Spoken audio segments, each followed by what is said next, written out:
When you peer deep into space, you're really seeing back in time. Light takes time to travel, and the farther away an object is, the farther back in time we're seeing it. And that means when you look at the most distant galaxies, you're seeing them as they were billions of years ago. But sometimes looking far away lets you see things close to home in a new way, too. This is a small slice of the sky in the constellation of Cetus. It looks pretty and pretty unremarkable. Just another patch of stars. But one of those stars is very different from the others. It's not actually a star at all. It's a supermassive black hole over 66,000 light-years away. And it's one of the largest we've ever found. It's called Tian 618. And astronomers think that something this big should be pretty easy to spot. But it wasn't until 2020 that they realized the true nature of this object that had been previously identified as a bright quasi-stellar radio source, or QSO. Astronomers had been studying the light coming from Tian 618 and noticed that it was incredibly bright, shining across the electromagnetic spectrum with a luminosity of around 300 trillion solar luminosities. That's 300 trillion stars shining at the same time.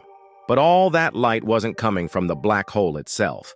It was coming from the material swirling around it, a disk of superheated gas and dust pulled in by the black hole's gravity. They knew that much. What they didn't know was just how big the black hole was. The researchers turned to an international team of astronomers to get more data.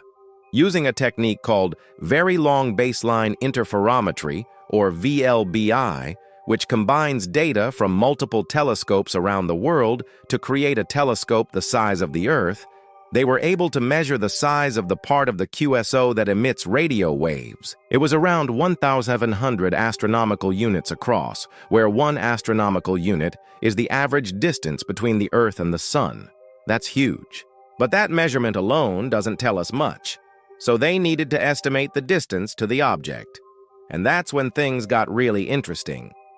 The researchers used another technique called gravitational lensing, which uses the gravity of massive objects to magnify and distort the light of objects behind them, creating multiple images of the background object. By studying these multiple images, astronomers can work out the mass of the lensing object. And what they found was that the total mass of the black hole plus the mass of the galaxy it's in is thought to be around 66 billion times the mass of the Sun. So the black hole alone could be anywhere from 40 to 65 billion times heavier than the Sun, making it the most massive black hole ever found. And that's why this object is not just a black hole, it's a monster. It's a true beast, a leviathan, if you will. To put this thing in context, let's compare it to our Sun. The Sun is a relatively average star. It's a yellow dwarf around 400 light-years away, and it weighs in at a spry 2 million billion kilo. So the hypothetical black hole at the center of Tian 618 is roughly 33,000 times heavier than our Sun. That's a lot of weight. In fact, it's equivalent to the mass of 66 trillion people. Or to put it another way, the mass of 33,000 Great Pyramids of Giza stacked end to end. Whatever unit you choose, that's a lot of mass. And it's enough mass to create a black hole with a radius of around 90 billion meters. That's about 3 times the distance from the Sun to Pluto. We know that the black hole has a radius because we can see past the event horizon, the point of no return. Anything that crosses the event horizon cannot escape the black hole's grasp, not even light. But there is light near the event horizon. As matter falls into the black hole, it speeds up and heats up dramatically.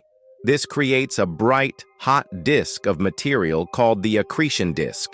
The light from this disk is what we see as the QSO.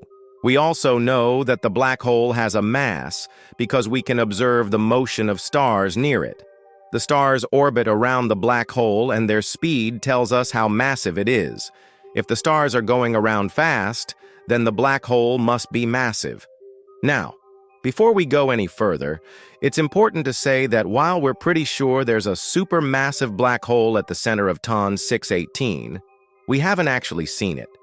We've only inferred its presence indirectly through its gravitational effects on other objects. And we've only measured the lower bound of its mass. The upper bound depends on how much of the QSO's luminosity is actually coming from the accretion disk. It could be more than the 330 trillion solar luminosities we currently estimate, meaning the black hole could be even more massive. All right, now that we've established just how big this thing is, let's talk about what it does. Like all black holes, TON 618 exerts a powerful gravitational pull on anything that gets too close. But because it's so massive, its gravitational influence extends much farther than that of a stellar mass black hole. In fact, astronomers think that the gravitational pull of supermassive black holes is what causes galaxies to form in the first place. See, galaxies are mostly empty space. Stars are huge, but they're also very far apart from each other. And that means there's a lot of room for gas and dust to move around freely. But when a star gets too close to a supermassive black hole, its gravity can pull that gas and dust in, forming a sort of whirlpool that eventually becomes a spiral galaxy. The black hole itself remains in the center of the galaxy, and the two dance together in a cosmic waltz. The black hole spins and pulls, and the galaxy swirls and flows. But what happens when something this big moves? We don't know exactly what's going on with TON 618 because it's so far away and so bright that it's hard to observe. However, astronomers think that it's probably having a similar effect to other supermassive black holes we've studied. When a black hole moves, the space-time around it ripples like a stone dropped in a pond. These ripples, called gravitational waves, carry energy away from the system, and that energy comes from the black hole's rotational energy. But as the black hole loses energy, its grip on the galaxy weakens, and the galaxy begins to drift away. And here's where things get really interesting. There's a small chance that TON 618 is actually the most massive black hole in the observable universe. If that's true, then its gravitational influence could extend beyond the edge of the observable universe. In other words, it could be the anchor that holds everything together. And that's not as crazy as it sounds. See, the universe isn't just expanding, it's accelerating.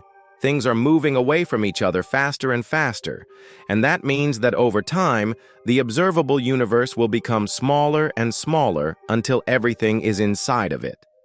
This may seem impossible, but remember that space is expanding faster than the speed of light. Once everything is inside the observable universe, it can never come back out. That's because nothing can travel faster than light, not even space itself. So the observable universe is like a closed box, and what goes in can never come out. And if there's something massive enough outside the box, it could exert a gravitational pull strong enough to keep the box closed, and that's where TON 618 comes in. If it's massive enough, it could be the anchor that keeps the observable universe from collapsing in on itself. And while that's pure speculation, it's not as far-fetched as it seems. After all, we know that the expansion of the universe is accelerating, and we know that the distribution of matter in the universe is not uniform. If there's enough mass outside the observable universe, then it could be enough to stop the expansion and collapse the universe. Of course, that's all hypothetical, and we don't know if TON 618 is massive enough to do that. But it's an interesting idea to think about. It's possible that this one monster is keeping the entire universe from collapsing in on itself. Or maybe it's just one of many. Maybe there are other black holes out there that are even bigger than TON 618, keeping the universe from collapsing in on itself. Could this be the beginning of a new paradigm in cosmology? Only time will tell. So what do you think? Is TON 618 the most massive black hole in the observable universe? And if so, could it be the key to understanding the fate of the cosmos? Let us know in the comments below. And don't forget to subscribe for more videos like this one. Thanks for watching, and as always, keep looking up.